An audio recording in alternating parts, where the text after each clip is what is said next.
dear student, welcome to Vigyan World and my name is Anil sir. Today we will discuss about class 9th NCERT books का 9th chapter force and law of motion.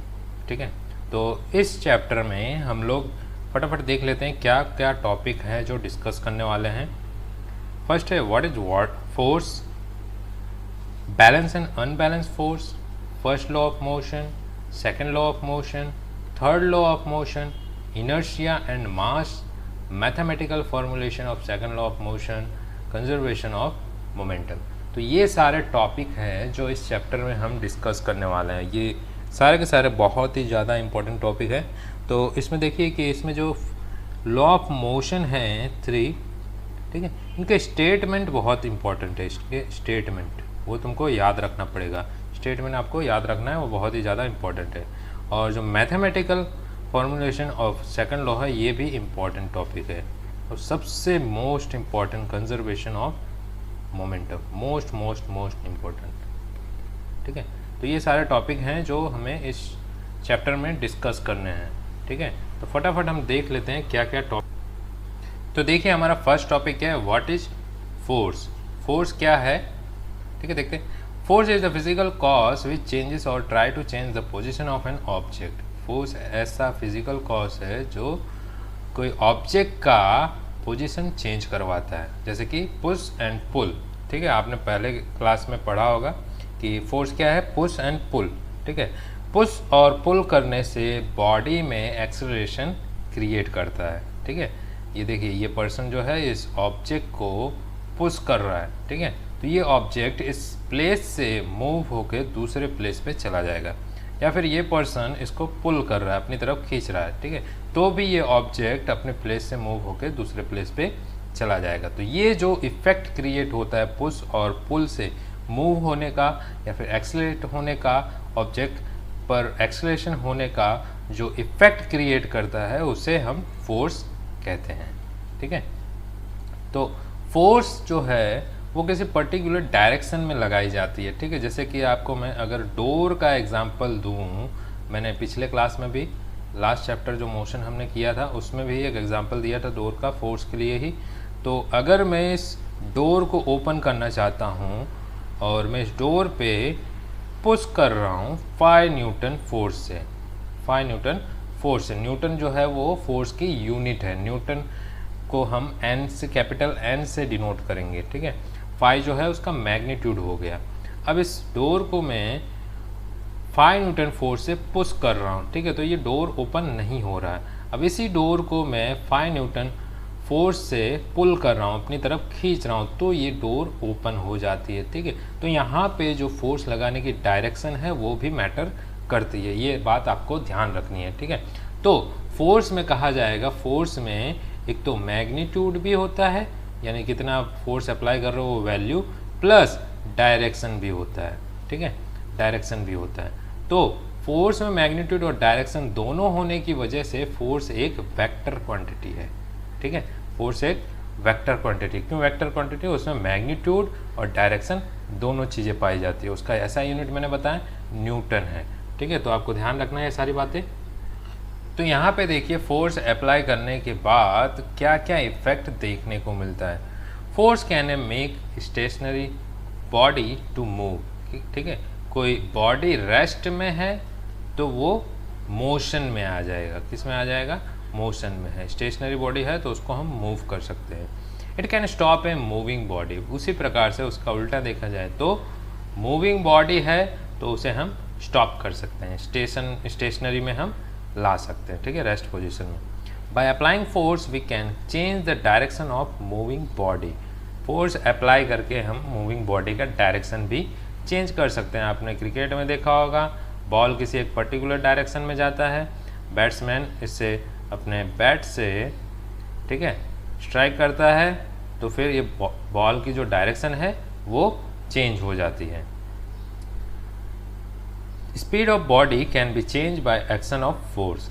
इसकी speed जो है वो भी change हम कर सकते हैं, बॉडी की स्पीड हम चेंज कर सकते हैं। ठीक है, जैसे कि कोई व्हीकल है, आप थोड़ा थोड़ा ब्रेक लगाएंगे तो उसकी स्पीड में चेंजेस देखने को मिलती है।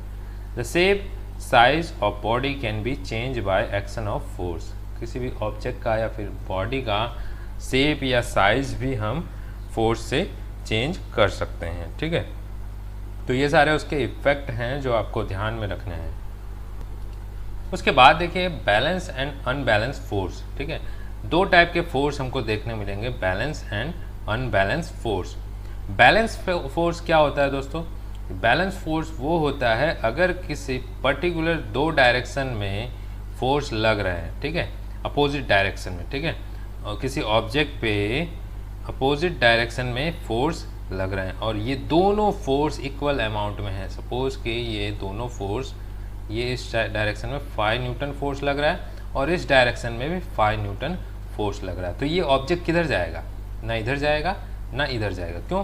क्योंकि दोनों साइड से इक्वल अमाउंट में फोर्स लग रहा है। ठीक है, तो इसका नेट फोर्स क्या हो जाएगा? 0 न्यूटन। इसके ऊपर कुछ भी फोर्स नहीं लगेगा, 0 न्यूटन हो जाएगा। क्यों? क्योंकि दोनों अपोजिट डायरेक्शन में है, दोनों को माइनस करोगे तो कितना आएगा? 0। ठीक है, तो इस ऑब्जेक्ट पे कोई भी प्रकार का फोर्स नहीं लगने वाला, ये ऑब्जेक्ट मोशन में नहीं आएगा, अपनी पोजीशन को चेंज नहीं करेगा। ठीक है, तो इस टाइप का जो फोर्स होता है उसको बैलेंस फोर्स कहते हैं। ठीक है, देखिए क्या लिखते हैं, When all the applied force in different direction nullify each other, एक दूसरे को खत्म कर देंगे। ठीक है, then it is said to be balance force। तब ऐसे फोर्स को हम क्या बोलेंगे? Balance force. Body at rest remain at rest and moving object keeps moving. अगर बॉडी पहले से रेस्ट में है, बैलेंस फोर्स लगने पे बॉडी अगर रेस्ट में है तो रेस्ट में ही रहेगा, अगर बॉडी मोशन में है तो मोशन में ही रहेगा। साइज और शेप में चेंज। ठीक है, उसका साइज और शेप हो सकता है चेंज हो और हो सकता है ना भी हो। ठीक है, डिपेंड करता है ऑब्जेक्ट के ऊपर। तो यहाँ पे एक अच्छा सा एग्जांपल दे दिया, देखिए यहाँ पे 4 पर्सन है और इस साइड भी 4 पर्सन है, राइट साइड और लेफ्ट साइड दोनों साइड। अब दोनों इक्वल अमाउंट में फोर्स अप्लाई कर रहे हैं, इस रोप को ये इस साइड पुल कर रहे हैं और ये पर्सन जो हैं वो राइट साइड में पुल कर रहे हैं। ठीक है, अब इन चारों पर्सन का जो अमाउंट ऑफ फोर्स है वो इक्वल है, इसलिए ये लोग या फिर ये रोप जो है ना इस तरफ जाएगा और ना ही इस तरफ। ठीक है, क्यों? क्योंकि इन दोनों का जो फोर्स होगा वो इक्वल अमाउंट में होगा और वो एक दूसरे को नलिफाई कर देंगे, ख़त्म कर देंगे। तो यहाँ पे नेट फोर्स जो है वो 0 लगेगा, 0 न्यूटन। इस वजह से ये मोशन में नहीं आएगा, रेस्ट में है तो रेस्ट में ही रहेगा। तो देखिए अनबैलेंस फोर्स क्या होता है? If the resultant of all the applied force become greater than 0 then it is said to be unbalance force. अगर रिजल्टेंट फोर्स जो होगा, ठीक है, रिजल्टेंट फोर्स हमने देखा ऑब्जेक्ट पे इस डायरेक्शन में 10 न्यूटन फोर्स अप्लाई हो रहा है और अपोजिट डायरेक्शन में 5 न्यूटन फोर्स अप्लाई कर रहे हैं। ठीक है, तो दोनों को अगर माइनस करेंगे तो कितना बचा? 5 न्यूटन। ठीक है, 10 में से माइनस करो 5 तो 5 न्यूटन बच गया। कौन से डायरेक्शन में? इस डायरेक्शन में, लेफ्ट साइड में। तो ये ऑब्जेक्ट जो है वो लेफ्ट डायरेक्शन में मूव कर देगा। ठीक है, मूव करेगा। तो यहाँ पे जो हमें नेट फोर्स मिल रहा है वो 0 नहीं है, इसलिए क्या बोलेंगे इस टाइप के फोर्स को? Unbalance force. ठीक है, जब हमें नेट फोर्स 0 नहीं मिलेगा तो ऐसे फोर्स को हम अनबैलेंस फोर्स करेंगे। दोनों साइड से जब हम ऑब्जेक्ट पे फोर्स अप्लाई करेंगे, अगर वो फोर्स 0 नहीं होता है नेट फोर्स, तो अनबैलेंस फोर्स कहलाता है। Stationary object can be brought into motion. ये पहले स्टेशनरी में था, अब किस में आ गया? मोशन में। कौन से डायरेक्शन? लेफ्ट साइड में। ठीक है, moving object can acquire more speed on applying unbalance force. अगर ये पहले से ही मूव कर रहा है इस डायरेक्शन में और हम दोनों साइड से ऐसे फोर्स लगा रहे हैं अनबैलेंस फोर्स, या फिर से एक डायरेक्शन में अनबैलेंस फोर्स लगा रहा है, तो ये अपनी स्पीड को इंक्रीज कर देगा। इसकी स्पीड जो होगी वो इंक्रीज हो जाएगी। It can decrease the speed of moving. अगर अपोजिट डायरेक्शन में यही फोर्स लगा रहे हो अनबैलेंस फोर्स, तो इसकी स्पीड जो है वो डिक्रीज हो जाएगी। ठीक है, डिपेंड करता है डायरेक्शन के ऊपर। It can stop a moving object, और इसको अगर रोकना है तो अपोजिट डायरेक्शन में सेम अमाउंट में फोर्स लगाएंगे तो ये ऑब्जेक्ट जो है उसका मोशन रुक जाएगा। ठीक है, unbalance force change the shape and size of an object. Unbalance force जो है वो ऑब्जेक्ट का शेप और साइज दोनों ही चेंज कर देता है। ठीक है, इतनी बातें आपको ध्यान रखनी है अनबैलेंस फोर्स में। तो यहाँ पे देखिए हमें कुछ और भी टाइप के फोर्स देखने को मिलते हैं, और कौन कौन से हैं? Gravitational force, muscular force, friction force, air resistance force. ये अलग प्रकार के फोर्स हैं जो आपको स्टडी नहीं करना है, आपके सिलेबस में नहीं है। मैंने इन्फॉर्मेशन के लिए आपको ये बता दिया है, ठीक है। तो ये बातें आपको ध्यान में रखनी है। अब हम न्यूटन के 3 लॉ ऑफ मोशन पढ़ेंगे। उसके पहले हम गैलीलियो के ऑब्जर्वेशन के बारे में जान लेंगे, ठीक है। गैलीलियो नाम का एक साइंटिस्ट था जिन्होंने क्या ऑब्जर्व किया कि अगर इनलाइन प्लेन पे किसी मार्बल को, ठीक है, रोल कराया जाता है, तो ये मार्बल रोल करते करते नीचे आ रहा है डाउनवर्ड डायरेक्शन में, ठीक है। इसके अपोजिट साइड में सेम एंगल का, इसका एंगल मान लो थीटा है, या थीटा इक्वल टू 45 डिग्री है, ठीक है। तो इस साइड भी हमने अगर 45 डिग्री का इंक्लाइन प्लेन लगा दिया है, ठीक है, तो ये जब मार्बल है किसी एक पर्टिकुलर हाइट से रोल कराया जाता है, h जितनी हाइट से, ठीक है। तो ये रोल करते करते नीचे डाउनवर्ड डायरेक्शन में आया, फिर जो अपोजिट साइड में हमने इंक्लाइन प्लेन रखा है उसके ऊपर अपवर्ड डायरेक्शन में वो चढ़ने लगा। और ये कितना डिस्टेंस कवर करेगा अपवर्ड डायरेक्शन में? जितनी इसकी हाइट रहेगी, जितने हाइट से हमने इसको नीचे की डायरेक्शन में रोल कराया, उतने ही हाइट तक ये अपवर्ड डायरेक्शन में डिस्टेंस कवर करेगा। ये गैलीलियो ने ऑब्जर्व किया है, ठीक है। ये जो एंगल है हमने यहाँ पे सेम एंगल रखी है, तो यहाँ पे जो हाइट है वो h जितने ही वो कवर करने की कोशिश करेगा, तो डिस्टेंस भी यहाँ पे जितना कवर कर रहा है उतना ही डिस्टेंस यहाँ पे भी कवर करेगा।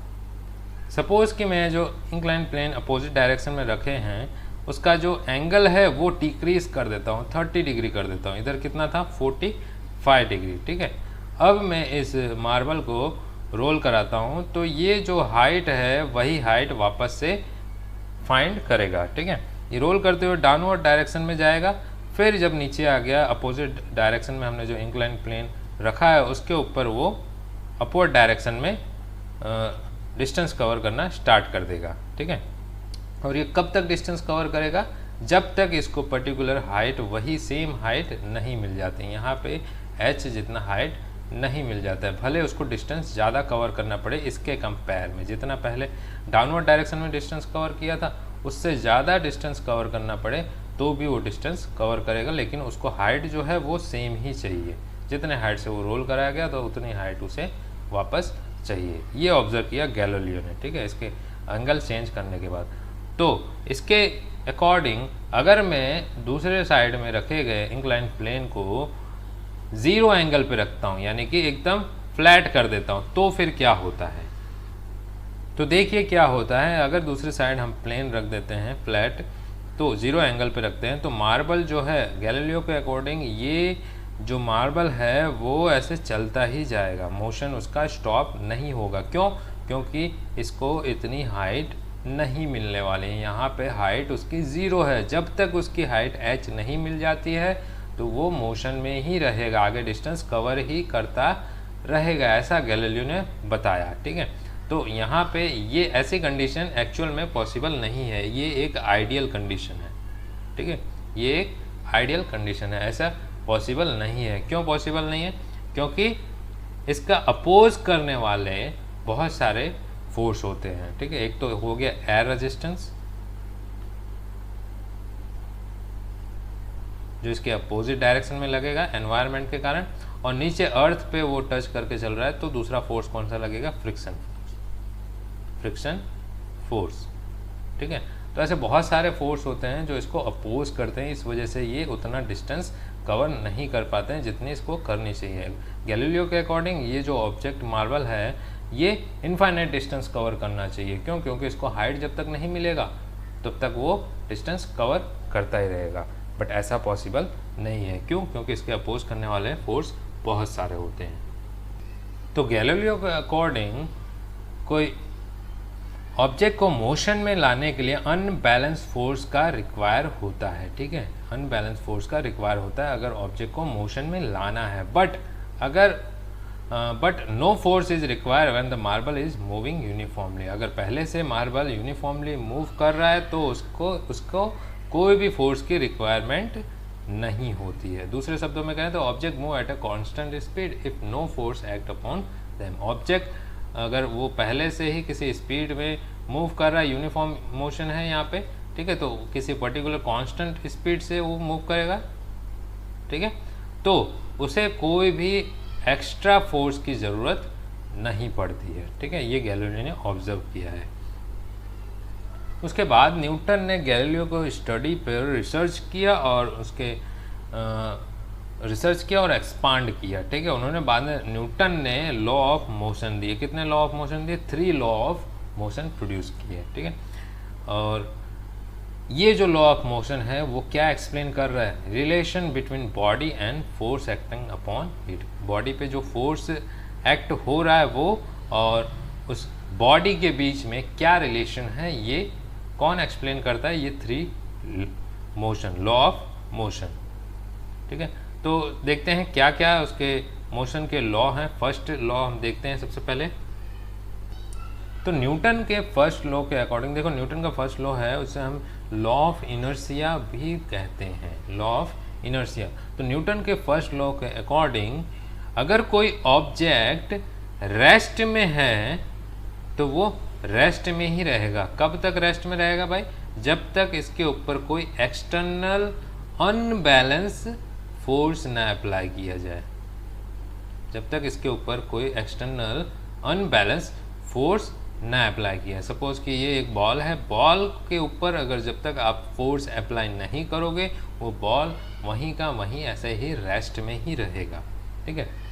और या फिर अगर कोई ऑब्जेक्ट मोशन में है, मोशन में पहले से वो मूव कर रहा है, ठीक है, तो वो ऑब्जेक्ट या फिर बॉडी मोशन में ही रहना चाहिए। कब तक? जब तक उसके ऊपर अनबैलेंस फोर्स अप्लाई ना किया जाए, ठीक है। ये फर्स्ट लॉ ऑफ न्यूटन है, फर्स्ट लॉ ऑफ मोशन है, ठीक है। तो यहाँ पे क्या कहना चाह रहे हैं? अगर कोई बॉडी रेस्ट में है तो रेस्ट में ही रहेगा, अगर कोई बॉडी मोशन में है तो मोशन में ही रहेगा, जब तक उसके ऊपर अनबैलेंस फोर्स अप्लाई ना किया जाए। उसको किस प्रकार से हम लिखेंगे? An object will either remain at rest और move in uniform motion on a straight line unless acted upon by an external force which can change its state of rest और मोशन, ठीक है। तो यही चीज़ें हैं जो मैंने बताई वो लिखी हुई है यहाँ पे। Every object in the universe resist the change in its state. Universe में जितने भी ऑब्जेक्ट है या फिर जितने भी चीज़ें हैं वो अपने स्टेट को चेंज होने से रजिस्ट करते हैं, रोकते हैं, ठीक है। अपने जैसे कि कोई भी बॉडी है, ऑब्जेक्ट है, वो अपने पोजीशन को चेंज होने से रोकते हैं और उसी को हम क्या बोलते हैं? इसी टेंडेंसी को हम इनर्शिया बोलते हैं। जो ऑब्जेक्ट है वो अपने पोजीशन को चेंज होने से रोकता है, उसी टेंडेंसी को हम इनर्शिया कहते हैं। तो इनर्शिया की डेफिनेशन देख लेते हैं और समझ लेते हैं क्या होता है। The object oppose a change in their state of motion और रेस्ट। कोई ऑब्जेक्ट है वो अपने स्टेट को चेंज होने से अपोज कर रहा है। अगर वो मोशन में है तो मोशन में ही रहने की कोशिश करेगा, अगर वो रेस्ट में है तो रेस्ट में ही रहना चाहेगा। इस टेंडेंसी को इनर्शिया कहते हैं, ठीक है। तो यहाँ पे देखिए डेफिनेशन लिखा है, the tendency of object to remain in the state of rest और to keep moving uniformly is called inertia, ठीक है। इसके लिए एग्जाम्पल आपको बहुत अच्छा एग्जाम्पल दिया हुआ है, तो देखिए तो आपको समझ में आ जाएगा। सपोज़ कोई व्हीकल में आप बैठे हैं या फिर खड़े हैं, ये एक ट्रेन का एग्जाम्पल है या फिर बस का एग्जाम्पल है। एक बस है जिसमें एक लेडी खड़ी है। अब दोनों पहले रेस्ट पोजीशन में है, ठीक है, दोनों पहले रेस्ट में है। ये बस रुकी हुई है, उसके अंदर एक लेडीज़ है, वो भी स्टेट पोजीशन पे है। अब क्या होता है? जैसे ही ये बस स्टार्ट हो जाती है, मोशन में आ जाती है, बस जो है स्टार्ट होके मोशन में आ जाती है। अब ये लेडी जो है इसका लोअर पोर्शन इस बस के कांटेक्ट में है, ठीक है। तो ये बस जो है वो मोशन में आ गया तो लेडी का लोअर पोर्शन भी मोशन में आ जाएगा, बट जो अपर पोर्शन है वो फिजिकली बस के कांटेक्ट में नहीं है। तो उसका जो अपर पोर्शन है वो क्या करेगा? वो अपने रेस्ट पोजीशन में ही रहने की कोशिश करेगा। वो पहले रेस्ट में थी, बस भी रेस्ट में था, वो बस मोशन में अचानक से आ गया। अब जो इसका अपर पोर्शन है जो फिजिकली कांटेक्ट में नहीं है वो क्या करेगा, वो रेस्ट में रहने की कोशिश करेगा, इसलिए इस लेडीज़ को बैकवर्ड डायरेक्शन में झटका लग जाता है, पीछे की तरफ झटका लगता है। ठीक है, क्यों पीछे की तरफ झटका लगता है भाई? Due to inertia. वो क्या करेगा, अपने पोजीशन को चेंज नहीं होने देगा, अपने स्टेट को चेंज नहीं होने देगा। रेस्ट में है तो रेस्ट में ही रहने की कोशिश करेगा। दूसरा एग्जांपल देखिए, we fall forward when brake are apply in a car because our body opposite side the change of state of motion to rest. ठीक है, जब कार में एक पर्सन बैठा हुआ है, कार जो है वो पहले से ही मोशन में है। ठीक है, कार जो है वो पहले से मोशन में है। अब इस कार के साथ फिजिकली ये पर्सन भी कांटेक्ट में है, तो ये पर्सन जो है वो भी मोशन में है, बट इसका जो हेड है वो फिजिकली कांटेक्ट में नहीं है। ठीक है, ये पर्सन भी मोशन में है और कार भी मोशन में है। अब अचानक से क्या हुआ, इसने ब्रेक अप्लाई कर दिया। ब्रेक अप्लाई करने पे कार जो है वो रेस्ट में आ जाता है, कार रेस्ट में आ जाता है। तो इसका जो लोअर पोर्शन है वो फिजिकली कांटेक्ट में होने से ये भी रेस्ट में आ जाएगा, बट जो अपर पोर्शन है वो फिजिकली कार के कांटेक्ट में नहीं है, इसलिए वो पहले मोशन में था तो वो मोशन में ही रहने की कोशिश करेगा। ठीक है, इसलिए इस पर्सन को आगे की तरफ झटका लगता है जब वो ब्रेक अप्लाई करता है। ठीक है, ड्यू टू इनर्शिया। अब देखिए यहाँ पे इनर्शिया और मास के रिलेशन के बारे में बताया है, और इनर्शिया का डेफिनेशन दिया, the tendency of an object to oppose the induced change in state of rest और motion state to be inertia. ठीक है, ये आप इसकी डेफिनेशन इस प्रकार से लिख सकते हैं। अब जो इनर्शिया होता है वो डिपेंड करता है मास के ऊपर। इनर्शिया जो है वो मास के ऊपर डिपेंड करता है, किसके ऊपर? मास पे। इसलिए इनर्शिया जो है मास के डायरेक्टली प्रोपोर्शनल होता है। ठीक है, इसके लिए एग्जांपल अगर मैं आपको दूं, कोई बड़ा सा पत्थर है, ठीक है, तो ये अपना जो पोजीशन है वो जल्दी चेंज नहीं करेगा। कोई पर्सन इसके ऊपर फोर्स लगा रहा है, खूब फोर्स लगा रहा है, सपोज कि वो फोर्स लगा रहा है 5 न्यूटन का। ठीक है, और ये जो पत्थर है वो 100 किलो का है। ठीक है, तो ये जो पत्थर है बड़ा सा वो मूव होगा नहीं होगा, अपना जो पोजीशन है रेस्ट में वो रेस्ट में ही बना के रखेगा। अब सेम पर्सन जो छोटे से पत्थर पे फोर्स अप्लाई करता है, ठीक है, छोटे से पत्थर पे फोर्स अप्लाई करता है, और कितना फोर्स अप्लाई कर रहा है? 5 न्यूटन, सेम जितना इस पे अप्लाई कर रहा तो उतना है, और ये जो पत्थर है छोटा सा वो 2 kg का है। ठीक है, 2 kg का है, तो ये जो पत्थर है ऑब्जेक्ट है वो मोशन में आ जाएगा। ठीक है, सेम फोर्स यहाँ पे जितना लगाया था हमने उतना ही फोर्स यहाँ पे लगाया, तो डिफरेंस क्या है? मास का डिफरेंस है। ठीक है, इसका मास बहुत ज़्यादा है और इसका बहुत कम है इसके कंपेयर में। ठीक है, तो यहाँ पे ये ऑब्जेक्ट मूव नहीं कर रहा है, अपना पोजीशन स्टेट जो है वो चेंज नहीं करता है। क्यों? क्योंकि उसका मास बहुत ज़्यादा है। तो ऐसा कह सकते हैं कि इसका इनर्शिया जो है वो बहुत ज़्यादा होगा।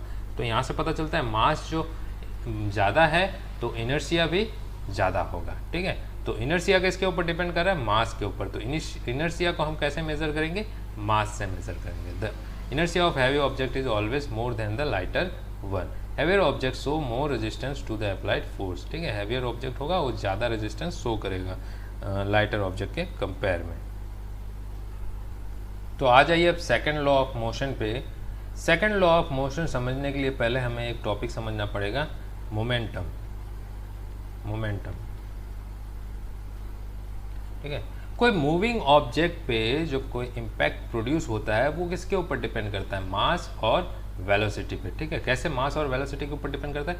अगर उस ऑब्जेक्ट का, देखो मास और वेलोसिटी लिख लेते हैं, ऑब्जेक्ट का मास बहुत ज़्यादा रहा तो उस ऑब्जेक्ट का इम्पैक्ट बहुत ज़्यादा देखने को मिलता है। अगर उसकी वेलोसिटी बहुत ज़्यादा हुई तो भी उस ऑब्जेक्ट का इम्पैक्ट बहुत ज़्यादा देखने को मिलता है। एक सिंपल सा एग्जांपल देता हूँ मैं इसके लिए।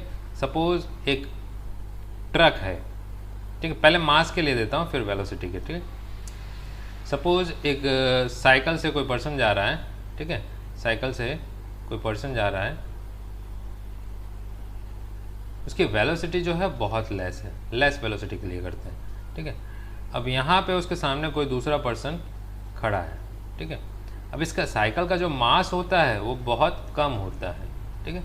तो जब ये इससे टकराएगा तो इसके ऊपर कोई इम्पैक्ट देखने को नहीं मिलेगा, या फिर बहुत ही लेस अमाउंट में इम्पैक्ट देखने को मिलेगा। अब इसी के प्लेस पे कम वेलोसिटी वाला और बहुत हाई मास वाला एक ट्रक है, ठीक है, एक ट्रक है।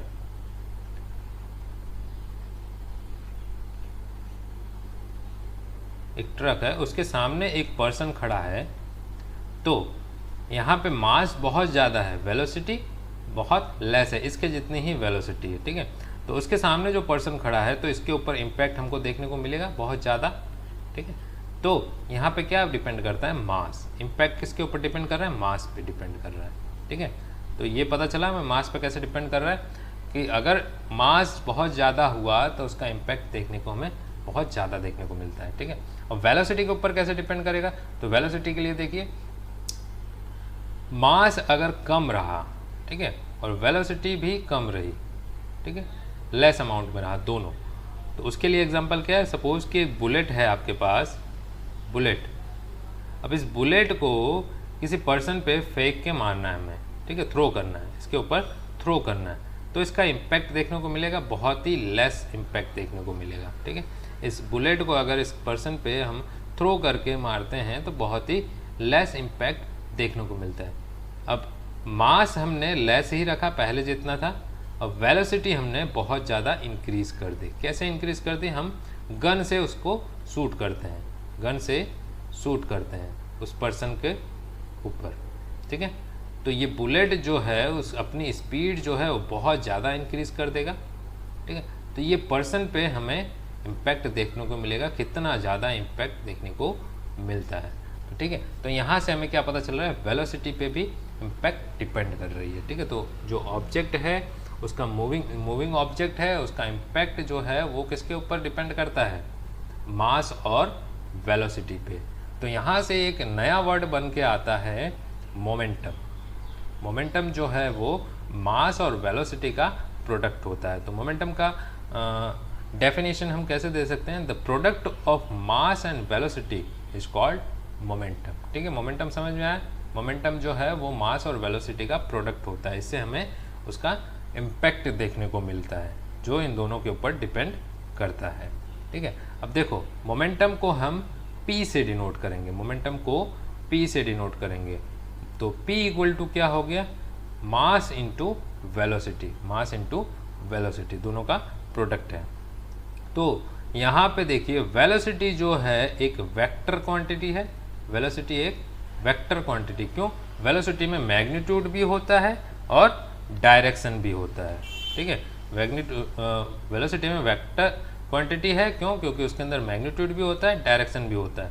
अब मोमेंटम भी क्या हो जाएगा, वेक्टर क्वांटिटी हो जाएगा। क्यों वेक्टर क्वांटिटी हो गया, क्योंकि मोमेंटम के फॉर्मूला के अंदर वेलोसिटी आता है और वेलोसिटी एक वेक्टर क्वांटिटी है, इसलिए मोमेंटम भी क्या हो जाएगा, वेक्टर क्वांटिटी। और इसकी डायरेक्शन जो है मोमेंटम की वो कौन सी डायरेक्शन होगी, वेलोसिटी की डायरेक्शन ही होगी, ठीक है। तो ये क्वेश्चन एक इंपॉर्टेंट क्वेश्चन बन सकता है, मोमेंटम की डायरेक्शन वेलोसिटी की डायरेक्शन होती है, मास का कोई डायरेक्शन नहीं होता है, मास एक स्केलर क्वांटिटी है, ठीक है। अब इसके एसआई यूनिट की बात की जाए तो मोमेंटम की एसआई यूनिट क्या होता है, वो कैसे हम यहाँ से फाइंड कर लेंगे, मास का एसआई यूनिट होता है केजी, किलोग्राम, और वेलोसिटी का एसआई यूनिट होता है मीटर पर सेकेंड, ठीक है। तो यहाँ पे हमें मोमेंटम का एसआई यूनिट मिल गया किलोग्राम मीटर पर सेकेंड, ठीक है। तो ये आपको याद रखना है, एमसीक्यू में पूछा जाता है। मोमेंटम का ऐसा यूनिट क्या हो गया, किलोग्राम मीटर पर सेकंड। अगर हमको याद नहीं है तो हम फॉर्मूले से यूनिट पुट करके फाइंड कर सकते हैं इसी प्रकार से। तो देखिए अगर ऑब्जेक्ट स्टेशनरी पोजीशन में है यानी कि रेस्ट में है तो उसका मोमेंटम क्या होगा। तो देखिए मोमेंटम का फॉर्मूला हमने देखा P equal to M into V होता है, ठीक है। अगर कोई ऑब्जेक्ट रेस्ट में है तो उसका वेलोसिटी क्या हो जाएगा, 0। तो अगर यहाँ पे हम 0 वैल्यू पुट करते हैं तो मोमेंटम भी क्या हो जाएगा, 0, ठीक है। तो स्टेशनरी ऑब्जेक्ट के लिए मोमेंटम क्या होता है, 0। ये आप यहाँ से समझ सकते हैं, ठीक है। तो इस पे से हमें क्या पता चलता है, we know that velocity of an object can be change by applying unbalanced force on it, ठीक है। हमें मालूम है कि किसी भी ऑब्जेक्ट की वेलोसिटी जो है वो हम कैसे चेंज कर सकते हैं, उसके ऊपर अनबैलेंस फोर्स अप्लाई करके। किसी ऑब्जेक्ट पे आप अनबैलेंस फोर्स अप्लाई करते हो तो उसकी वेलोसिटी में चेंजेस देखने को मिलेंगे। अगर वेलोसिटी में चेंजेस देखने को मिलती है तो फिर मोमेंटम में भी चेंजेस देखने को मिलती है। क्यों? क्योंकि मोमेंटम क्या होता है, मास इनटू वेलोसिटी। ठीक है, सिमिलरली क्या हम बोल सकते हैं इनडायरेक्टली, अगर अनबैलेंस फोर्स चेंज हुआ, ठीक है, तो मोमेंटम में चेंजेस देखने को मिलेगा। इस पे से हमें न्यूटन का सेकंड लॉ ऑफ मोशन मिलता है। तो उसको हम कैसे इसको हम डिफाइन करेंगे, तो उसका स्टेटमेंट देखिए, the rate of change of momentum of an object is directly proportional to the applied unbalance force on the object in the direction of the force. ठीक है, तो यहाँ पे क्या वर्ड यूज़ करने को आ रहा है, rate of change of momentum. ठीक है, चेंज ऑफ मोमेंटम तो आप समझ गए, चेंज ऑफ मोमेंटम क्या है, कोई ऑब्जेक्ट है पहले रेस्ट में है, फिर उसके ऊपर हमने कुछ फोर्स अप्लाई किया, या फिर थोड़ी देर के बाद जब उसका मोमेंटम जो है वो चेंज हो जाएगा। ठीक है, तो उसमें होने वाले बदलाव को हम क्या बोलते हैं, चेंज इन मोमेंटम। ठीक है, सपोज कि कोई ऑब्जेक्ट है, पहले उसका मास जो है वो m है और इनिशियल वेलोसिटी उसकी v है, तो इसका मोमेंटम क्या है, p1 ले लेते हैं हम। ठीक है, अब इसके ऊपर कोई एक्सटर्नल फोर्स अप्लाई हो रहा है या कुछ भी हो रहा है, तो इसकी वेलोसिटी में चेंजेस आया। ठीक है, एक्सटर्नल अनबैलेंस फोर्स अप्लाई करते हैं, वेलोसिटी में चेंजेस आए, तो मान लिया कि उसकी वेलोसिटी कितनी हो गई, फाइनल वेलोसिटी v, और इसको हम मास से मल्टीप्लाई कर देंगे, मास तो चेंज नहीं होगा, तो यहाँ पे हमें एक नया मोमेंटम मिल जाता है, इसको मैं नाम दे देता हूँ p2। तो यहाँ पे देखिए, पहले मोमेंटम p1 था mu, अब उसके बाद mv हो गया p2 मोमेंटम। तो चेंज इन मोमेंटम क्या होगा, p2 माइनस p1। ठीक है, तो p2 की वैल्यू क्या है, mv माइनस p1 की वैल्यू mu। दोनों में कॉमन क्या है, m, तो m निकाल लिया कॉमन, तो क्या बच गया, v माइनस u। ठीक है, ये क्या आ गया, चेंज इन मोमेंटम।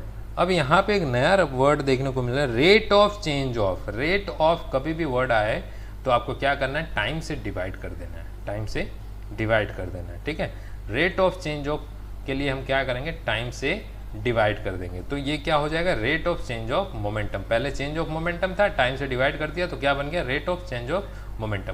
तो ये rate of change of momentum किसके ऊपर डिपेंड करता है, एक्सटर्नल अनबैलेंस फोर्स के ऊपर। ठीक है, इसलिए एक्सटर्नल अनबैलेंस जो फोर्स है rate of change of momentum के डायरेक्टली प्रोपोर्शनल होता है, यहाँ पे ऐसा लिखा हुआ है, the rate of change of momentum of an object is directly proportional to the applied unbalance force on the object in the direction of force. ठीक है, ये इसके डायरेक्टली प्रोपोर्शनल होगा, और इसकी डायरेक्शन कौन सी होगी, फोर्स की ही डायरेक्शन होगी। जो रेट ऑफ चेंज होगा वो कौन सी डायरेक्शन में होगा, फोर्स के डायरेक्शन में ही होगा। तो देखिए यहाँ पे rate of change of momentum जो है वो फोर्स के डायरेक्टली प्रोपोर्शनल होता है। तो यहाँ पे हमको क्या देखने को मिलता है, तो कुछ एग्जांपल देख लेते हैं, तो उसमें कैसा इम्पैक्ट देखने को मिलेगा। तो सपोज कि जो चेंज इन मोमेंटम है उसको हम ऐसे लिखेंगे, p मोमेंटम है, डेल्टा मीन्स चेंज। ठीक है, मोमेंटम में चेंज हो रहा है, तो डेल्टा p मतलब change in momentum, divide by t कर देंगे, यानी टाइम से डिवाइड कर देंगे, तो ये हो जाएगा rate of change of momentum. और ये किसके प्रोपोर्शनल है, डायरेक्टली प्रोपोर्शनल है फोर्स के। ठीक है, ये पूरा डायरेक्टली प्रोपोर्शनल है फोर्स के। तो यहाँ पे ध्यान से देखिए, जो चेंज इन मोमेंटम है वो फोर्स के डायरेक्टली प्रोपोर्शनल है, बट जो टाइम है वो इसके इन्वर्सली प्रोपोर्शनल है, 1 में है, नीचे की साइड में डिवाइड में, इसलिए ये इन्वर्सली प्रोपोर्शनल होगा। तो इससे क्या पता चल रहा है, अगर टाइम की वैल्यू लेस हुई, ठीक है, टाइम की वैल्यू लेस हुई तो फोर्स इम्पैक्ट हमको ज़्यादा देखने को मिलेगा, ग्रेटर देखने को मिलेगा। अगर टाइम की वैल्यू मोर हुई, टाइम अगर ज़्यादा लगा तो फोर्स का इम्पैक्ट लेस देखने को मिलेगा। ठीक है, तो ये चीज़ें ध्यान रखनी है, ये एक दूसरे के अपोजिट देखने को मिलेंगे। टाइम लेस यूज़ किया तो फोर्स इम्पैक्ट ज़्यादा देखने को मिलेगा, टाइम ज़्यादा यूज़ किया तो फोर्स इम्पैक्ट कम देखने को मिलेगा। तो यहाँ से हम एग्जांपल से समझ लेते हैं। ठीक है, तो एग्जांपल में देखिए, आप एक क्रिकेटर है, वो बॉल को कैच कर रहा है, तो ये जब बॉल को कैच कर रहा है, मान लो कि इस बॉल को जो किसी पर्टिकुलर स्पीड से आ रही होगी, ठीक है, इसके अंदर बॉल का जो है मास है कुछ, और ये v वेलोसिटी से आ रहा है। ठीक है, पहले कुछ और था, वेलोसिटी लगातार चेंज हो रही होगी, तो चेंज इन मोमेंटम देखने को मिल रहा है। अब ये पर्सन क्या कर रहा है, क्रिकेटर उसको कैच कर ले रहा है। ठीक है, उसको मोमेंटम में अचानक से चेंजेस ला रहा है, अचानक से, यानी वो किसी वेलोसिटी से आ रहा था और उसने 1 सेकंड में, टाइम कितना लिया 1 सेकंड, 1 सेकंड में इस ऑब्जेक्ट का मोमेंटम जो है वो चेंज कर दिया, जीरो कर दिया। कैसे? इस बॉल का वेलोसिटी जो है वो जीरो कर दी, उसने यहीं पे कैच कर लिया और रोक दिया। कितने सेकंड में? 1 सेकंड में। ठीक है। तो यहाँ पे देखिए कि टाइम जो है वो बहुत ही लेस हो गया। ठीक है, टाइम जो है बहुत ही लेस हो गया। ठीक है, इस टाइम को हमने 1 सेकंड लिया है। तो अगर टाइम लेस हो जाएगा तो फोर्स इम्पैक्ट बहुत ज़्यादा देखने को मिलता है। हमने ये फॉर्मूला के अकॉर्डिंग फाइंड किया था। ठीक है, तो इस पर्सन के हाथ पे बहुत सारा फोर्स इम्पैक्ट देखने को मिलेगा, जिससे इस पर्सन को चोट लग सकती है। ठीक है, अगर इस बॉल को रोकने के लिए वो ज़्यादा टाइम कंज्यूम करता है, t इक्वल टू 4 सेकेंड ले लेते हैं, 4 सेकेंड। ठीक है, तो देखिए यहाँ पे वो कैसे 4 सेकेंड, यहाँ पे उसके पास मोमेंटम है बॉल के पास mv जितना। ठीक है, अब इसके जो मोमेंटम है उसमें चेंजेस होने के लिए वो कुछ ज़्यादा टाइम ले रहा है। यहाँ से वो धीरे धीरे उसके स्पीड को यानी उसके मोमेंटम को ज़ीरो कर रहा है, यहाँ पे लाके रोक देगा। ठीक है, तो इस ड्यूरेशन को कितना टाइम लगता है? 4 सेकंड लगता है। यहाँ पे टाइम हमने इंक्रीज़ कर दिया, टाइम कंज्यूप्शन इंक्रीज़ कर दिया, तो फोर्स इम्पैक्ट क्या होगा?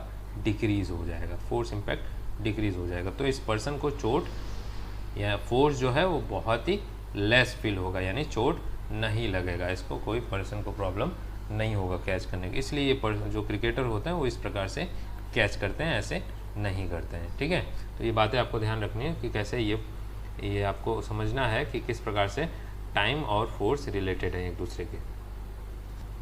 चलो, तो मैथमेटिकली हम इसका एक्सप्रेशन को दे देते हैं और फोर्स का हम फॉर्मूला फाइंड कर लेते हैं। ठीक है, तो सपोज एक ऑब्जेक्ट है आपके पास, उसका मास है m kg, m किलोग्राम। ठीक है, इनिशियली उसका वेलोसिटी है कितना है? u metre per second. Initial velocity उसका u मीटर पर सेकेंड है। फाइनल वेलोसिटी उसके ऑब्जेक्ट की क्या है? v metre per second, v metre per second. तो उसका इनिशियल मोमेंटम कितना हो जाएगा? मोमेंटम क्या होता है? मास इंटू वेलोसिटी। ठीक है, तो इनिशियल मोमेंटम के लिए हम इनिशियल वेलोसिटी का यूज़ करेंगे। तो इनिशियल मोमेंटम क्या हो जाएगा? Mass into velocity, that means u, initial velocity. p1 initial momentum ले लिया तो p1 से डिनोट करेंगे, p1 equal to M U, ये इनिशियल मोमेंटम हो गया। फाइनल मोमेंटम में फाइनल वेलोसिटी का यूज़ करेंगे v का, तो p2 equal to m into V, M V. ठीक है, ये उसका फाइनल मोमेंटम हो गया। तो चेंज इन मोमेंटम क्या होगा? Final momentum minus initial momentum. ठीक है, जैसा कि मैंने आपको बताया था। तो फाइनल मोमेंटम एम वी है और इनिशियल मोमेंटम एम यू है। ठीक है, तो अब दोनों में m कॉमन है, बाहर निकाल लिया तो अंदर क्या बच गया? v minus u. अब rate of change of momentum करना है तो हम चेंज इन मोमेंटम को क्या करेंगे? टाइम से डिवाइड कर देंगे, तो डिवाइड बाय t आ गया। अब जैसा कि हमने देखा, जो rate of change of momentum है वो किसके प्रोपोर्शनल में? फोर्स के प्रोपोर्शनल में। ठीक है, तो ये एक फॉर्मूला हमें मिल गया, F proportional M V minus U by T. अब हम जानते हैं जो एक्सेलरेशन होता है वो क्या होता है? Rate of change of velocity. ठीक है, rate of change of velocity हम पिछले चैप्टर में कर चुके हैं। Rate of change of velocity क्या होता है? Acceleration, v minus U by T. तो यहाँ पे आपको v minus U by T दिख रहा है, तो इसके प्लेस पे हम क्या लिख देंगे? Acceleration a। ठीक है, तो ये क्या हो जाएगा? m वैसे का वैसे और इसके प्लेस पे a आ जाएगा, तो m a। तो यहाँ पे हमें फोर्स क्या मिल जाएगा? Force proportional to m a।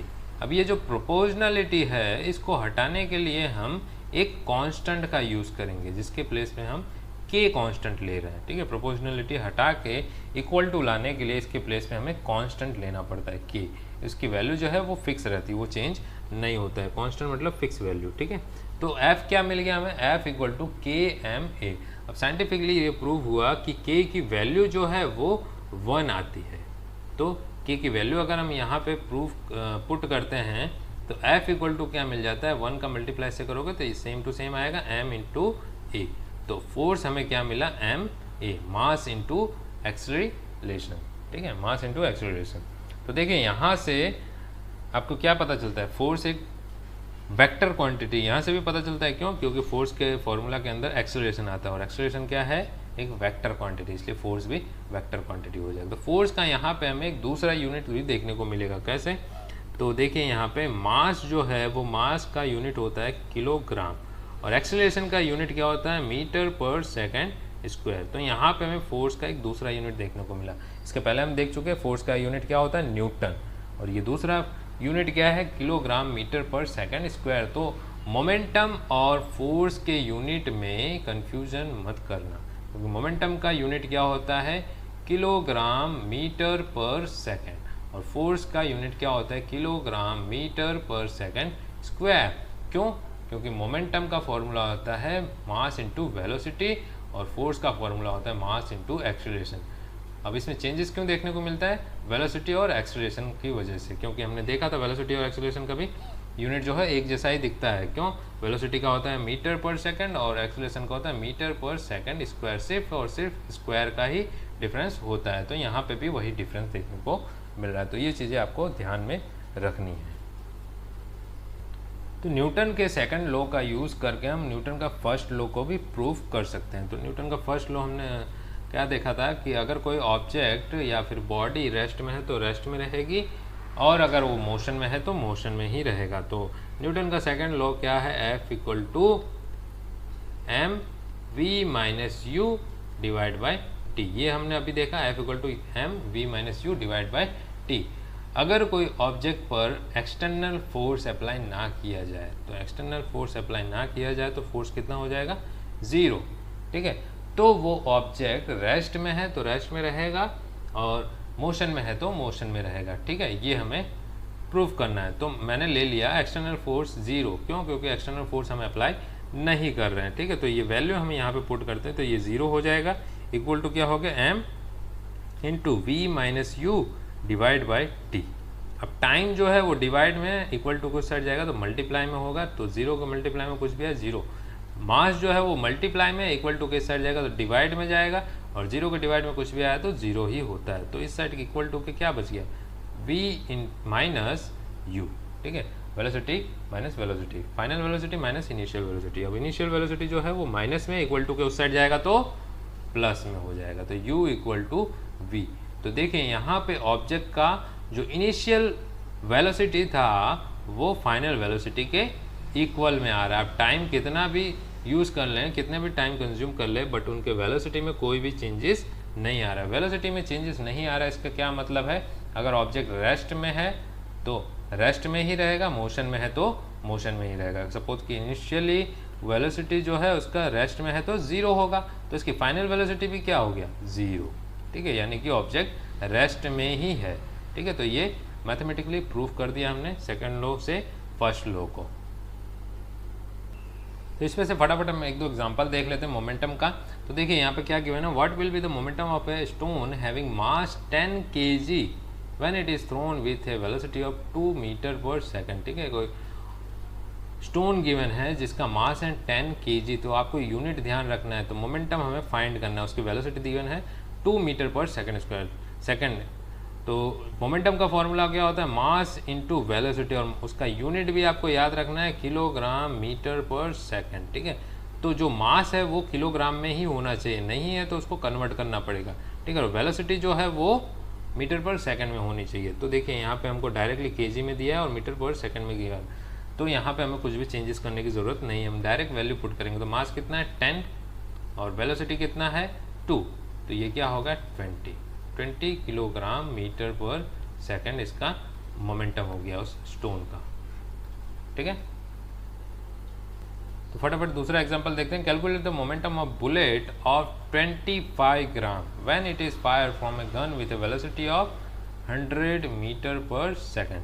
तो यहाँ पे देखिए मास जो है वो किस में गिवन है, ग्राम में। तो हम क्या करेंगे, इसको पहले केजी में कन्वर्ट करेंगे। तो केजी में कैसे कन्वर्ट करेंगे, हम इसको 1000 से डिवाइड कर देंगे। ठीक है, 1 किलोग्राम में 1000 ग्राम होता है, इसलिए 1000 से डिवाइड करेंगे। तो ये कितना आ जाएगा, मास हमें कितना मिलेगा 0.025 ग्राम।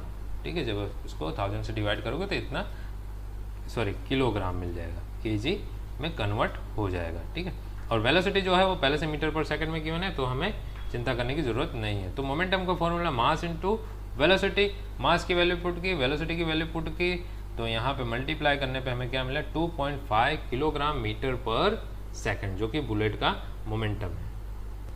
अब देखिए बुलेट के लिए जो मैंने एग्जांपल आपको दिया था वेलोसिटी में चेंजेस लाने के, एक बुलेट को हम थ्रो करके मारते हैं और एक बुलेट से हम फायर करके मारते हैं, ठीक है।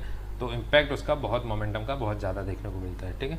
तो वहाँ पे हमने देखा है बहुत ज़्यादा वेलोसिटी के लिए 100 मीटर पर सेकंड के लिए। अब यहाँ पे देखिए वेलोसिटी जब 0.1 मीटर पर सेकंड होगा, ठीक है, इतना कम वेलोसिटी में उसका वेट जो है, मास जो है वो 25 ग्राम है। तो पहले इसको हम केजी में कन्वर्ट करेंगे, तो 1000 से हम डिवाइड करेंगे, 1000 से डिवाइड करेंगे तो हमें क्या मिल जाएगा 0.025 किलोग्राम, ठीक है। वेलोसिटी तो मीटर पर सेकंड में ही गिवन है, डायरेक्ट वैल्यू पुट करेंगे तो देखिए यहाँ पे मल्टीप्लाई करेंगे तो हमें मोमेंटम कितना मिलता है 0.0025 किलोग्राम मीटर पर सेकंड।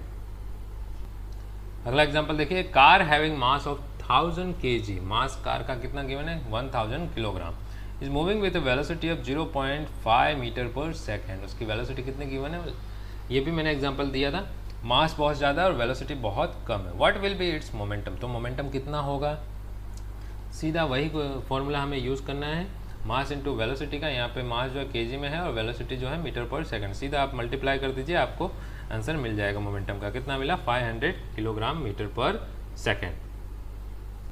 फटाफट हम न्यूटन के थर्ड लॉ ऑफ मोशन पे आ जाते हैं। तो थर्ड लॉ ऑफ मोशन क्या है बच्चा, यहाँ पे थर्ड लॉ ऑफ मोशन क्या होता है, every action has equal and opposite reaction, हर किसी एक्शन का इक्वल और अपोजिट रिएक्शन देखने को मिलता है थर्ड लॉ के अकॉर्डिंग, ठीक है। तो यहाँ पे अगर दो फोर्स हैं जो अपोजिट डायरेक्शन में एक्ट कर रहे हैं, तो जो फर्स्ट फोर्स होगा उसको एक्शन कहेंगे, तो दूसरा फोर्स जो होगा वो रिएक्शन कहलाएगा, action force and reaction force. तो यहाँ पे एग्जांपल एक गिवन है, सपोज कि कोई बॉल जो है वो ग्राउंड को हिट कर रहा है, ठीक है, हिट कर रहा है, तो यहाँ पे ग्राउंड पे जो हिट कर रहा है, जितने फोर्स से हिट कर रहा है, तो उस फोर्स को एक्शन फोर्स कहेंगे, ठीक है। अब ये ग्राउंड क्या करेगा, ये ग्राउंड इसको बैकवर्ड डायरेक्शन में, यानी इसको रिवर्स डायरेक्शन में फोर्स अप्लाई करेगा। जितने फोर्स से ये बॉल जो है ग्राउंड को हिट करेगा, उतना ही फोर्स ये ग्राउंड बॉल के ऊपर अप्लाई कर देगा, और ये जो बॉल के ऊपर अप्लाई कर रहा है फोर्स, उसको रिएक्शन बोलेंगे, ठीक है। Every action has a equal and opposite reaction, ठीक है। ये जितने एक्शन से वो फोर्स अप्लाई करेगा उतने ही रिएक्शन से वो फोर्स वापस कर देगा। तो थर्ड लॉ के अकॉर्डिंग जब कोई ऑब्जेक्ट किसी अदर ऑब्जेक्ट पे जितना फोर्स एक्सर्ट करता है, अप्लाई करता है, तो सेकंड ऑब्जेक्ट भी इंस्टेंटली उसी फोर्स से पहले वाले ऑब्जेक्ट पे अप्लाई करता है, ठीक है। When an object exert a force on another object, the second object instantly exert a force back on to the first object, ठीक है। जितना फोर्स फर्स्ट वाला ऑब्जेक्ट दूसरे ऑब्जेक्ट पे लगाएगा, उतना ही फोर्स वो रिवर्स डायरेक्शन में फर्स्ट वाले ऑब्जेक्ट पे अप्लाई कर देगा। This force are always equal in magnitude, ये जो फोर्स है हमेशा ही इक्वल अमाउंट में होता है, जितना फोर्स ये अप्लाई करेगा उतना ही फोर्स वो भी रिवर्स में आपको अप्लाई करके देगा। जैसे कि एग्जांपल, बहुत अच्छा एग्जांपल है, चाहो तो आप घर पे ट्राई कर सकते हो, वॉल पे जोर से पंच मारिए, ठीक है, जोर से पंच मारिए, ठीक है। जितना जोर से आप वॉल को पंच मारेंगे, फोर्स अप्लाई करेंगे, उतना ही जोर से आपको वॉल रिवर्स फोर्स देगा, आपको फील हो जाएगा अच्छे से, ठीक है। तो आप ट्राई करिएगा घर पे। तो ये उसका एक एग्जांपल है, जो उनका मैग्नीट्यूड होता है, ठीक है, वो इक्वल होता है, ठीक है, बट अपोजिट इन डायरेक्शन, जो डायरेक्शन होती है वो अपोजिट होता है। देखिए मैंने फोर्स जो है इस डायरेक्शन में अप्लाई किया, तो वॉल ने अपोजिट डायरेक्शन में फोर्स बैक कर दिया, ठीक है, हमको वापस लौटा दिया है, ठीक है। तो इस पर से हम न्यूटन के थर्ड लॉ का स्टेटमेंट ऐसे दे सकते हैं, every action has equal and opposite reaction, सभी एक्शन का इक्वल और अपोजिट रिएक्शन होता है, जितने आप फोर्स अप्लाई करोगे उतना फोर्स आपको रिवर्स मिलेगा। The magnitude of force acting upon the object are same, but the acceleration produce in them may और may not be same because the object can differ in mass, ठीक है। तो जो magnitude है यहाँ पे ऑब्जेक्ट का, वो तो सेम ही रहने वाला, जितने मैग्नीट्यूड से आप फोर्स अप्लाई करोगे उतना ही मैग्नीट्यूड का फोर्स आपको रिवर्स में मिलेगा, बट उनके कारण जो एक्सेलरेशन मिलेगा हमें वो इक्वल नहीं भी हो सकता है। क्यों? क्योंकि वो किसके ऊपर डिपेंड करता है, मास के ऊपर, मास के ऊपर। उसके लिए एक एग्जांपल दिया हुआ है छोटा सा, देखिए एक गन है और उसके अंदर एक बुलेट है, तो उसके जो बुलेट है उसके हम वेट मास ले लेते हैं 2 ग्राम, ठीक है, 2 ग्राम ले लिया, और जो गन है उसका मास हमने ले लिया 2 kg, ठीक है। गन जो है वो 2 किलो का है और उसके अंदर जो बुलेट है वो 2 ग्राम का है। 2 ग्राम बहुत कम हो जाएगा, बट ऐसे एग्जाम्पल हमने ले लिया है, ठीक है। तो जैसे ही यहाँ पे हम फायर करेंगे यानी फोर्स क्रिएट करेंगे, तो ये गन से इस बुलेट पे फोर्स लगेगा तो गन का एक्सेलरेशन जो होगा बहुत ज़्यादा हो जाएगा, गन का एक्सेलरेशन बहुत ज़्यादा, इसलिए गन बहुत तेज़ी से आगे की तरफ बढ़ता है। बट ये जो बुलेट जो है वो, बुलेट के ऊपर जो एक्सेलरेशन है वो बहुत ज़्यादा प्रोड्यूस होगा, क्योंकि उसका जो मास है बहुत ही लेस अमाउंट में होता है। तो बुलेट जो है बहुत ही ज़्यादा एक्सेलरेशन से आगे की तरफ बढ़ेगा, बट जो गन है उसका मास जो है वो ज़्यादा है कंपेयर टू बुलेट, ठीक है। इसलिए उसके ऊपर ज़्यादा एक्सेलरेशन देखने को नहीं मिलेगा, हल्का सा पीछे की तरफ झटका लगेगा, जो अपोजिट डायरेक्शन में है बस थोड़ा सा पीछे की साइड आएगा, ठीक है। तो ये चीज़ें हमें देखने को मिलती हैं। जो एक्सेलरेशन है वो डिपेंड करता है किसके ऊपर, मास पे। लेस मास होगा तो एक्सेलरेशन ज़्यादा होगा, और मास ग्रेटर होगा तो एक्सेलरेशन लेस होगा, ठीक है। ये चीज़ें आपको ध्यान रखनी है। और जो ये रिवर्स में आता है उसको क्या बोलेंगे, हम रिकॉइल बोलेंगे, बैकवर्ड डायरेक्शन में जो आता है। इसके ऊपर से एक एग्जांपल भी हमको देखना है। तो हमारे चैप्टर का लास्ट टॉपिक है conservation of momentum. Conserve of momentum क्या होता है कि sum of momentum before the collision is equal to sum of momentum after the collision. और ये क्या बताता है, no external unbalance force act upon them, ठीक है। सपोज कि आपके पास दो ऑब्जेक्ट हैं, object a and object b. First वाले ऑब्जेक्ट का मास है एम ए, हमने एम ए ले लिया, तो उसका इनिशियल वेलोसिटी यू ए ले लिया, ठीक है। और सेकंड वाले ऑब्जेक्ट का मास है एम बी और उसका इनिशियल वेलोसिटी यू बी ले लिया, ठीक है। अब वो दोनों आपस में, यहाँ पे जो फर्स्ट वाला ऑब्जेक्ट है उसकी वेलोसिटी ग्रेटर है सेकंड वाले ऑब्जेक्ट की वेलोसिटी की, तो U A greater than U B हो गया। तो दोनों एक सेम डायरेक्शन में ट्रैवल कर रहे हैं, तो आफ्टर सम टाइम क्या होगा, इसकी वेलोसिटी ज़्यादा है, इससे टकरा जाएगा, कोलाइड कर देगा। तो उस कंडीशन में आपको ऐसा कुछ देखने को मिलेगा। और ये कोलिजन टाइम जो है दोनों के लिए सेम होगा, टी। दोनों सेम टाइम के लिए कोलाइड करेंगे, ठीक है। ये ज़्यादा टाइम के लिए टकराएगा और ये कम टाइम के लिए, ऐसा तो पॉसिबल है नहीं, ठीक है। दोनों के लिए जो कोलिजन टाइम होगा वो सेम रहेगा, ठीक है। जब ये दोनों कोलाइड करते हैं, इसका मास जो है एम ए है और इसका मास एम बी है, ठीक है, कोलाइड करते हैं, तब ऑब्जेक्ट ए ऑब्जेक्ट बी पे एफ ए बी जितना फोर्स अप्लाई करता है, ठीक है। ऑब्जेक्ट ए ऑब्जेक्ट बी पे एफ ए बी जितना फोर्स अप्लाई करता है, और ये फोर्स की डायरेक्शन इस डायरेक्शन में होगी। उसी टाइम पे जो ऑब्जेक्ट बी है, ऑब्जेक्ट ए पे एफ बी ए जितना फोर्स अप्लाई करता है, और उसकी डायरेक्शन जो है वो अपोजिट होगी इसके कंपेयर में, ठीक है। इसके कंपेयर में अपोजिट डायरेक्शन में एफ बी ए जितना फोर्स अप्लाई करेगा, तो ये चीज़ ध्यान रखें। और आफ्टर कोलिजन क्या होगा, इसका जो मास है वो तो सेम ही रहेगा एम ए और इसका मास एम बी, बट इनकी वेलोसिटी जो है यू ए की जगह क्या हो जाएगा, वी ए। फाइनल वेलोसिटी में चेंजेस आएगा, टकराने के बाद दोनों की स्पीड जो है वो चेंज हो जाएगी, और ऑब्जेक्ट बी का जो वेलोसिटी है वो हो जाएगा वी बी, ठीक है। इतनी चीज़ें ध्यान में रखनी है। अब इसका कैलकुलेशन हम कर लेते हैं और प्रूफ करते हैं कैलकुलेट करके कि जो इनका मोमेंटम है वो कोलाइड के पहले का मोमेंटम का सम ऑफ और कोलिजन के बाद का मोमेंटम का सम ऑफ दोनों इक्वल ही आते हैं, ठीक है। ये हमें प्रूफ करना है, तो देख लेते हैं मैथमेटिकली कैसे प्रूफ करेंगे। तो यहाँ पे देखिए, मैं आपको फिर से एक डायग्राम ड्रॉ करके देता हूँ। ऑब्जेक्ट ए ले लिया हमने, उसका मास क्या है एम ए। ऑब्जेक्ट बी ले लिया हमने, उसका मास क्या है एम बी, ठीक है। ऑब्जेक्ट ए का इनिशियल वेलोसिटी यू ए है, ऑब्जेक्ट बी का इनिशियल वेलोसिटी यू बी है। दोनों कोलाइड करने के बाद उनका स्पीड जो है वो चेंज हो जाता है, ठीक है। ऑब्जेक्ट ए ऑब्जेक्ट बी, इसका मास तो सेम ही रहेगा एम ए और इसका एम बी, बट इनकी वेलोसिटी वी ए हो जाएगा और इसकी वेलोसिटी वी बी। पहले यू ए यू बी था, अब वी ए वी बी हो गया, ठीक है, कोलिजन के बाद। तो देखिए इनिशियली यहाँ पे मैं नीचे लिख देता हूँ यू ए यू बी, तो समझने में ज़्यादा आसानी रहेगी, वी ए वी बी, ठीक है।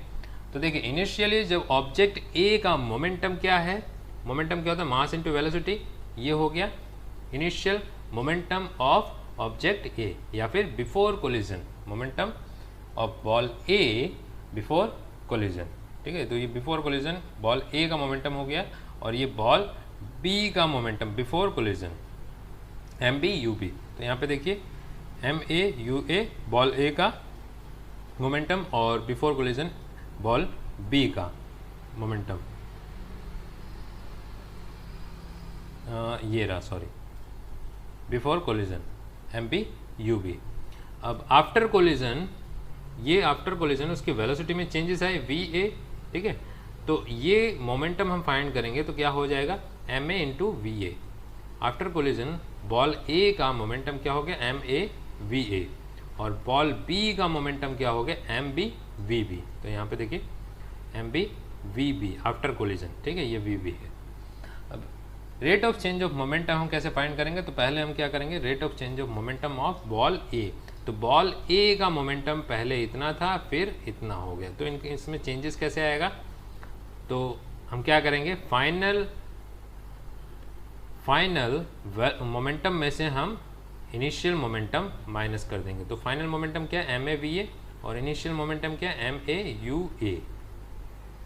तो इसमें चेंजेस देखने को मिलेगा, कॉमन क्या है एम ए, तो ये क्या बच गया v A minus you a, ठीक है। ये चेंज इन मोमेंटम। अब rate of change of momentum of ball a के लिए हम क्या करेंगे, रेट ऑफ फाइंड करना है तो टाइम से डिवाइड कर देंगे, ठीक है। यहाँ देखिए rate of change of momentum of ball A M A V A minus you A divide by T, ये मिल गया। सिमिलरली दूसरे बॉल के लिए हम फाइंड करेंगे, दूसरे बॉल का rate of change of momentum find करना, तो चेंज ऑफ मोमेंटम पहले फाइंड करेंगे।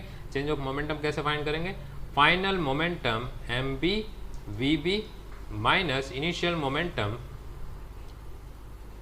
एम बी यू बी, ठीक है। तो चेंज इन मोमेंटम हो गया, तो यहाँ पे हम कॉमन निकाल लेते हैं एम बी को, तो ये क्या बच गया V B minus U B, ठीक है। अब इसको हम टाइम से डिवाइड कर देंगे तो ये rate of change of momentum मिल गया, ठीक है। तो ये बॉल बी का rate of change of momentum मिल गया, ठीक है। बॉल ए पे हमने देखा, बॉल ए से कितना फोर्स मिल रहा था एफ ए बी, ठीक है। बॉल ए जो है वो बी पे इतना फोर्स लगा रहा था और इस डायरेक्शन में, और बॉल जो बी है वो बॉल ए पे इस डायरेक्शन में एफ बी ए फोर्स लगा रहा था, ठीक है। ये डायरेक्शन में हमने देखा और फोर्स भी देखा, बॉल ए कितना एफ ए बी और बॉल बी कितना अप्लाई कर रहा है रिएक्शन वाला फोर्स एफ बी ए। तो यहाँ पे according to law of third law of motion क्या होता है, दोनों जो फोर्स होंगे वो दोनों इक्वल होंगे, F A B equal to F B A, but उनकी जो डायरेक्शन है वो अपोजिट होगी। तो अपोजिट डायरेक्शन के लिए यहाँ पे हम माइनस साइन का यूज़ करेंगे। तो यहाँ पे देखें f A B equal to minus f B a, ठीक है। अब इनकी जो वैल्यू है वो हम पुट कर देंगे, तो एफ ए बी की वैल्यू ये रही, तो फिर हमने जो फाइंड किया वो वैल्यू पुट कर दिया, और एफ बी ए की वैल्यू ये वाली जो हमने फाइंड की वो यहाँ पे पुट कर दिया, ठीक है। अब दोनों साइड डिवाइड में टी है, टाइम कैंसिल आउट हो गए, ठीक है। अब ये एम ए जो है इस साइड अंदर मल्टीप्लाई कर देंगे तो ये हो गया एम ए वी ए, और अंदर मल्टीप्लाई किया तो M A you A, minus है तो माइनस। अब यहाँ पे देखिए आगे माइनस साइन था, ठीक है, तो माइनस और ये प्लस, तो माइनस ही होगा एम बी वी बी। अब अंदर जब मल्टीप्लाई करेंगे तो माइनस माइनस क्या हो जाएगा प्लस हो जाएगा, और एम बी यू बी, ठीक है। अब ये माइनस वाले को हम एक्सचेंज कर देंगे, इस माइनस को हम उस साइड ले जाएंगे तो प्लस हो जाएगा, ये वाला माइनस को हम इक्वल टू के इस साइड जाएंगे तो प्लस हो जाएगा। तो दोनों सारे चीज़ें जो टर्म्स हैं वो प्लस में आ जाएंगे। तो यहाँ क्या बचा एम ए वी ए, और ये इधर आ गया एम बी वी बी, और ये उस साइड चला गया एम ए यू ए, और ये यहीं पे एम बी वी बी, ठीक है।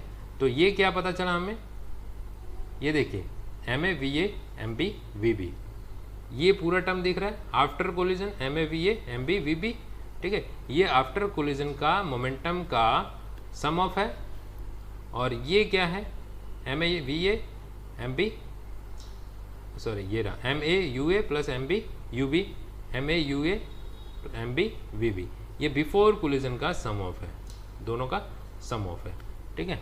तो ये दोनों यानी ये बिफोर कोलिजन का मोमेंटम का सम ऑफ और ये आफ्टर कोलिजन मोमेंटम का सम ऑफ, दोनों कैसे आ रहे हैं इक्वल आ रहे हैं। तो मैथमेटिकली भी प्रूव हो गया कि मोमेंटम का सम ऑफ जो आफ्टर कोलिजन और बिफोर कोलिजन दोनों सेम ही रहता है। इसका मतलब क्या है, कोई भी एक्सटर्नल फोर्स अप्लाई नहीं हो रहा है। तो चलिए बच्चा लोग फटाफट हम लास्ट में कंजर्वेशन ऑफ मोमेंटम के ऊपर बेस दो न्यूमेरिकल देख लेते हैं एग्जांपल फटाफट। A bullet of mass 20 gram is fire horizontally with a velocity of 150 metre per second from a pistol of mass 2 kg, find the recoil velocity of the pistol, ठीक है। आपको एक पिस्तौल गिवन है, उसके अंदर जो बुलेट है उसका मास गिवन है 20 ग्राम और पिस्तौल का मास जो है गिवन है 2 ग्राम, 2 kg 2 किलोग्राम, ठीक है। अब जो बुलेट है फायर होने के बाद बुलेट की वेलोसिटी आपको दे दी 150 मीटर पर सेकेंड, और according to Newton's third law ये जो पिस्टल है उसके ऊपर भी आपको अपोजिट डायरेक्शन में फोर्स देखने को मिलेगा। ठीक है, ये पिस्टल जो है पीछे के डायरेक्शन में जाएगा। ठीक है, तो वो जो पीछे के डायरेक्शन में जाने का वेलोसिटी है वो हमें फाइंड करना है। क्वेश्चन में ये गिवन है। तो बुलेट का मास यहाँ पे 20 ग्राम गिवन है, तो हम बुलेट का मास m1 से डिनोट कर देते हैं 20 ग्राम। अब इसको हमें kg में कन्वर्ट करना पड़ेगा, तो हम डिवाइड कर देंगे कितने से, 1000 से। ठीक है, तो ये हो जाएगा 0.02 kg। पिस्टल का मास जो है वो पहले से 2 kg गिवन है, तो 2 kg में ही गिवन है, तो उसको कन्वर्ट करने की ज़रूरत नहीं है। तो यहाँ पे देखिए इनिशियली जब बुलेट पिस्टल में था तब दोनों रेस्ट में थे, बुलेट और पिस्टल दोनों रेस्ट में था, तो उनका वेलोसिटी जो है वो 0 था, पिस्टल का भी और बुलेट का भी। ठीक है, और जो मास है उनका, तो टोटल मास कितना हो जाएगा m1 प्लस m2 0.02 प्लस 2, तो ये हो गया 2.02 किलोग्राम। ठीक है, इनिशियल वेलोसिटी दोनों की कितनी थी, 0 थी। ठीक है, तो इनिशियल मोमेंटम क्या हो जाएगा, मास इनटू वेलोसिटी होता है, तो मास हमने ये फाइंड कर लिया और वेलोसिटी 0 है, तो टोटल मोमेंटम भी 0 हो जाएगा। ठीक है, वेलोसिटी मास जो है वो 2.02 है, वेलोसिटी हमने क्या देखा कि वेलोसिटी इनिशियली 0 है, तो टोटल मोमेंटम भी क्या हो जाएगा, 0 हो जाएगा। तो ये आ गया equation number 1। Let the velocity of pistol be v2 and v1 for bullet. ठीक है, पिस्टल की वेलोसिटी हमने मान लिया क्या है, v2 है, और बुलेट का वेलोसिटी तो v1 हमने लिया है, और उसका वेलोसिटी गिवन है 150 मीटर पर सेकेंड में गिवन है 150। ठीक है, तो फाइनल मोमेंटम हम कैसे फाइंड करेंगे, तो दोनों के मोमेंटम को ऐड कर देंगे। ठीक है, m1 v1 plus m2 v2। m1 क्या है, मास ऑफ बुलेट और मास ऑफ वेलोसिटी। ठीक है, फाइनली दूसरे कंडीशन फायर करने के बाद का ये कंडीशन है, ये फायर करने के पहले वेलोसिटी 0 था और मास को ऐड कर दिया, तो दोनों को मल्टीप्लाई किया, मास और वेलोसिटी को, मोमेंटम क्या आ गया, 0। ठीक है, फायर करने के बाद उनका मास जो है वो तो वही रहने वाले हैं, मास चेंज नहीं होगा, बट उनकी वेलोसिटी चेंज हो रहा है। ठीक है, तो वेलोसिटी और मास को मल्टीप्लाई कर देंगे और दोनों को प्लस कर देंगे, तो फाइनल मोमेंटम मिल जाएगा। तो मास जो है बुलेट का m1 v1, वेलोसिटी v1, और पिस्टल का मास m2 और पिस्टल की वेलोसिटी v2। ठीक है, दोनों को मल्टीप्लाई करो और ऐड कर दो, तो m1 कितना है, बुलेट का मास 0.02 और बुलेट की वेलोसिटी कितनी है 150। पिस्टल का मास कितना गिवन है 2 kg और पिस्टल की वेलोसिटी हमें फाइंड करनी है, तो इसको v2 ऐसे ही रखेंगे। ठीक है, तो ये इक्वेशन नंबर 2 मिल गया। अब कंजर्वेशन ऑफ मोमेंटम के अकॉर्डिंग दोनों का जो मोमेंटम है इनिशियल और फाइनल दोनों कैसे होंगे, इक्वल होगा। मैंने मैथमेटिकली प्रूफ किया इक्वल होगा, तो यहाँ पे मैं आपको एक्सप्लेन कर देता हूँ। देखिए इनिशियल वेलोसिटी हमने क्या मिली 0 और फाइनल वेलोसिटी हमें क्या मिला, ये मिला 0.02 इंटू 150 प्लस 2v2, ये चीज़ें हमें यहाँ से मिली। ठीक है, अब ये तो 0 है, इसको ऐसे ही रखेंगे। अब इसको 2 इंटू 150 कर दो डिवाइड बाय 100। क्यों डिवाइड बाय 100, हमने यहाँ से डेसिमल निकाल दिया, तो ये 0 गया, 0 से 2 5 जा 10, 5 बच गया, 5 1 जा 5, 5 3 जाता है, यहाँ पे 3 बचा, और ये क्या प्लस 2v2। ठीक है, तो ये क्या बच गया 3 प्लस 2v2 और इक्वल टू किस तरफ गया था 0। ठीक है, अब 3 प्लस में इक्वल टू किस तरफ जाएगा, तो क्या हो जाएगा -3। ठीक है, प्लस में तो माइनस में हो जाएगा, v2 इक्वल टू क्या हो गया -3, 2 मल्टीप्लाई में था तो इधर गया तो डिवाइड में, तो 2 डिवाइड करेंगे 3 से, 3 को 2 से डिवाइड करेंगे तो ये क्या आ गया 1.5। तो वेलोसिटी हमें कितनी मिली -1.5 metre per second, -1.5 metre per second. ठीक है, ये माइनस क्यों मिल रहा है हमें, क्योंकि गन जो है अपोजिट डायरेक्शन में फोर्स है देखने को मिलेगा, गन के ऊपर अपोजिट डायरेक्शन में फोर्स देखने को मिलेगा। अगर बुलेट की डायरेक्शन इस साइड है तो गन की डायरेक्शन इस साइड होगी। ठीक है, अपोजिट डायरेक्शन में होगी। ठीक है, इसलिए ये डायरेक्शन अपोजिट दिखाने के लिए हम माइनस साइन का यूज़ करते हैं। तो फटाफट देखिए लास्ट एग्जांपल इस चैप्टर का। 2 hockey player with a of mass 50 kg is moving with a velocity of 4 metre per second. 2 hockey player आपको देखना है, फर्स्ट वाला जो ए वाला है उसका मास कितना है 50 kg और उसकी वेलोसिटी यहाँ पे गिवन है 4 metre per second. Another one be belong to opposite team, दूसरा जो है दूसरे अपोजिट टीम से है, उसका मास जो है गिवन है 60 kg एंड वेलोसिटी गिवन है 3 metre per second. Get entangle while chasing and fall down, दोनों टकरा जाते हैं एक दूसरे से और गिर जाते हैं। Find the velocity with which they fall down and in which direction, वो एक दूसरे से टकराने के बाद कितने वेलोसिटी से गिरते हैं और कौन सी डायरेक्शन में गिरते हैं, ये हमें फाइंड करना है। ठीक है, तो यहाँ पे देखिए ए वाले को ले लिया हमने, मास कितना गिवन है 50 kg और उसकी स्पीड कितनी, वेलोसिटी कितनी गिवन है 4 मीटर पर सेकेंड, और बी वाले का मास गिवन है 60 kg एंड वेलोसिटी कितनी गिवन है 3 मीटर पर सेकेंड। तो देखिए इनिशियल मोमेंटम हमें ए का क्या मिला, m into u A, M a into u a, mass कितना था पहले वाले का 50 और वेलोसिटी कितनी थी 4, तो 50 इंटू 4 करोगे 200 kilogram metre per second initial momentum पहले वाले पर्सन का। और दूसरे वाले पर्सन का इनिशियल मोमेंटम क्या होगा, एम बी यू पी। ठीक है, मास कितना है 60 और वेलोसिटी कितनी 3, मल्टीप्लाई किया तो 180 kilogram metre per second. Initial momentum of A, initial momentum of B. तो टोटल इनिशियल मोमेंटम हमें फाइंड करना है, तो ए प्लस बी का कर देंगे, दोनों का मोमेंटम हम ऐड कर देंगे, तो कितना मिला 200 प्लस 180, तो कितना होगा 380 किलोग्राम मीटर पर सेकेंड। तो ये हो गया इक्वेशन नंबर 1। फाइनल मोमेंटम के लिए क्या करेंगे, दोनों का फाइनल वेलोसिटी के साथ हम मास को मल्टीप्लाई करके ऐड कर देंगे। ठीक है, तो देखिए फाइनल मोमेंटम में हमने क्या देखा कि दोनों टकराते हैं तो दोनों का वेलोसिटी सेम ही रहता है, दोनों साथ में गिरते हैं सेम वेलोसिटी से, इसलिए हमने यहाँ पे M A V plus M B V किया। ठीक है, दूसरे final velocity of A M A V, final velocity of B M B V. अब दोनों का वेलोसिटी कॉमन था इसलिए ए और बी नहीं लिखना, मैंने डायरेक्ट बी लिख दिया। ठीक है, अब दोनों का वेलोसिटी कॉमन है तो वेलोसिटी कॉमन निकाल लो, तो क्या बचा M A plus M B, तो दोनों का फाइनल मोमेंटम मिल गया। ये फाइनल मोमेंटम अलग से सेपरेट किया फिर ऐड किया तो दोनों का टोटल फाइनल मोमेंटम मिल गया।